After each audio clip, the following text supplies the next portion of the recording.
Bueno, muy buenos días. El día de hoy vamos a hablar del tema de transporte celular.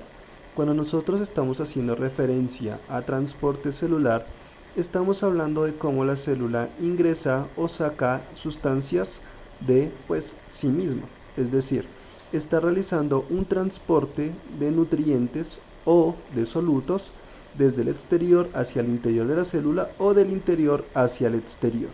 Cuando nosotros estamos haciendo referencia a solutos, estamos hablando de sustancias que están disueltas en el agua, están mezcladas en el agua. Porque, pues como ustedes sabrán, la mayor cantidad de células se encuentran disueltas en el agua. Entonces, en este caso, también podríamos decir lo mismo. Tanto la célula como las sustancias y nutrientes que la célula necesita para vivir se encuentran todas normalmente en medio acuoso, es decir, en el agua. Entonces, pues esta no es la excepción y de esa forma vemos cómo los solutos pueden ingresar o salir de la célula dependiendo de la concentración de ese soluto en el medio y pues de otras condiciones que iremos viendo más adelante. Esto, como vemos acá, es más que todo una introducción al transporte celular.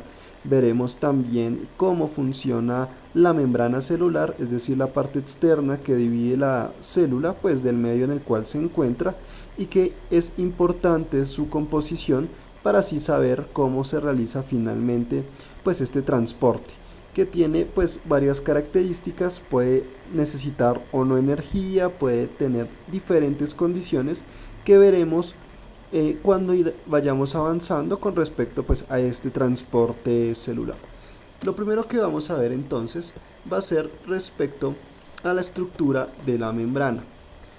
La membrana pues es como tal, como dijimos, la parte que divide, la sección última de la célula que divide pues la célula del medio en el cual se encuentra. Esto pues es importante debido a que es esta capa que es semipermeable, es decir, puede ingresar parte del agua y parte de lo que tiene alrededor.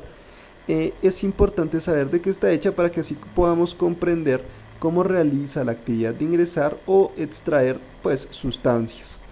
Entonces vamos a ver acá una generalidad de, de esa estructura.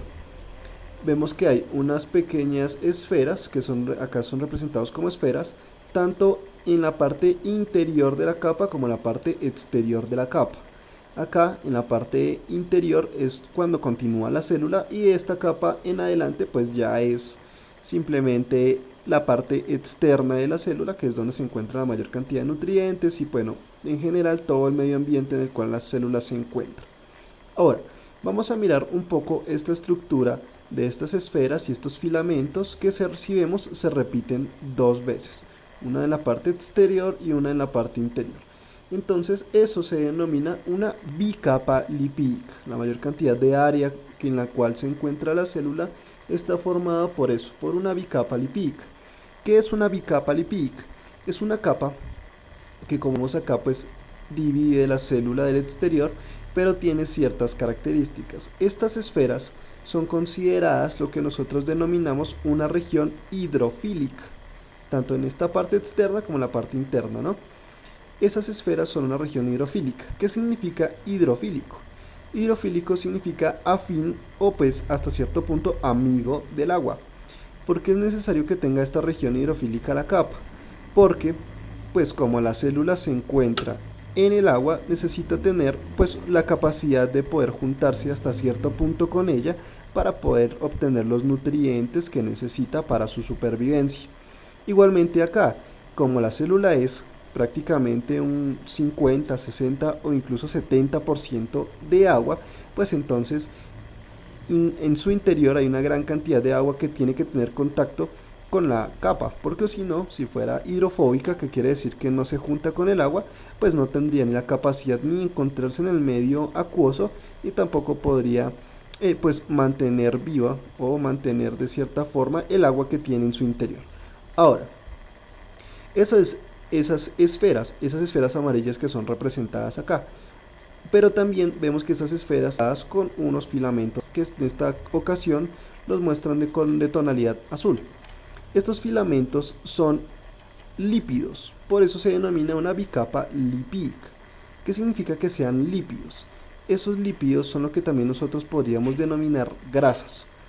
Si nosotros pues tenemos cierta experiencia, nos daremos cuenta que pues tanto las grasas como aceites, etcétera, pues no se disuelven en agua. Es decir, esta región es hidrofóbica. Entonces, vemos que hay una parte externa hidrofílica y una parte interna de la capa hidrofóbica. ¿Por qué es necesario esa región hidrofóbica? Pues es necesaria debido a que queremos dividir el agua de afuera con el agua de adentro. Si toda la capa fuera hidrofílica, entonces el agua sería capaz de ingresar con bastante facilidad o también de salir con bastante facilidad, y eso generaría un problema biológico, ya que no podríamos retener los nutrientes. Bueno, hablo de nosotros porque estamos pues fabricados en células, pero también podríamos decir que toda célula tiene esa capacidad, ¿no? Entonces, si nosotros o pues cualquier célula tuviera solamente una capa hidrofílica, pues se podrían salir con mucha facilidad los nutrientes y sería muy difícil para la célula funcionar correctamente. Es por eso necesario esta región lipídica. Entonces se llama una bicapa lipídica porque hay una región lipídica y dos regiones lipídicas que están juntadas o unidas, enlazadas con una parte que es hidrofílica, es decir, que pues es amiga del agua, mientras que esta es hidrofóbica, hasta cierto punto enemiga del agua, ¿no? Ahora, también hay unas proteínas que están embebidas en esa capa, como podemos ver acá. Hay una proteína canal, que es la que da la facilidad para que ingresen ciertas sustancias. Acá hay otra molécula de proteína, otra molécula de proteína. Cada una tiene la capacidad de ingresar sustancias específicas para la célula. Entonces muchas veces no atraviesan la capa lipídica porque son demasiado grandes o tienen ciertas diferencias. Entonces la célula genera pues ciertos orificios a partir de proteínas para que las sustancias ingresen directamente por esa región. Y finalmente pues hay unos pequeños carbohidratos. En esta gráfica pues se representan como unos filamentos que están en la parte exterior de la célula, aunque estos carbohidratos están tanto afuera como adentro, es decir, atraviesan todas las proteínas en las cuales están embebidas, y se encuentra una región del carbohidrato en la parte externa y una región del carbohidrato en la parte interna. Recordemos que cuando estamos hablando de carbohidratos estamos hablando de unas moléculas pues muy específicas que nosotros ya hemos mirado con bastante detalle en ocasiones anteriores. Y pues bueno, finalmente estos carbohidratos nos ayudan o les ayudan a las células pues a adherirse a ciertas superficies. En el caso de las bacterias, por ejemplo, les ayuda a adherirse a ciertas superficies que también tienen carbohidratos o que por ejemplo tienen agua, para así pues volverse más patogénicos, es decir, para poder ingresar a ciertos organismos, etc. Ahora, ¿cuáles son las funciones de esta membrana celular? Tiene dos funciones específicas generales y muy importantes. Una función estructural y una función de transporte. ¿Qué quiere decir una función estructural? Pues nosotros ya, pues a partir de nuestra experiencia académica sabemos que la célula pues tiene una forma definida dependiendo del tipo de célula que sea. Por ejemplo, una célula animal pues tiene una forma característica, aunque es bastante flexible, a diferencia de por ejemplo una célula animal que pues no es tan flexible, ¿no? Y tiene una forma mucho más definida, pero esa definición que tienen estas células las da la membrana, que puede ser membrana, puede ser pared, pero finalmente esa región externa es la que les da la definición, es decir, le da su estructura a cada una de las células. Evidentemente, pues al tener una bicapa lipídica que es bastante gruesa, le da también a la célula la capacidad de protegerse de agentes patógenos externos. Es decir, cuando la célula, mientras más gruesa sea esa bicapa lipídica o pues tenga otros mecanismos de defensa, podría evitar, por ejemplo, que ingresen virus dentro de la célula, que no ingresen al interior. También podrían evitar, por ejemplo, que ingresen bacterias que son parasitarias, etc. Es decir, esa capa las protege de agentes externos, de enfermedades, pero no solo eso, sino también, por ejemplo, de radiación solar. Entonces, por ejemplo, nuestras células de la piel pues deben tener una bicapa lipídica bastante importante para que eviten que ingrese la luz solar, o bueno, que la radiación solar afecte a las células que están más internas en nuestro cuerpo. También, por ejemplo, evita el ingreso de sustancias tóxicas, ya que la célula no siempre está embebida en nutrientes, también pueden haber solutos que son tóxicos, entonces pues evita que esas sustancias tóxicas ingresen a la célula y pues en general el ataque eh, fagocitario de otras células. Recordemos que fagocitario quiere decir que la célula pues hasta cierto punto, entre comillas, se come a otra, ¿no? Y pues la otra función específica es el transporte celular.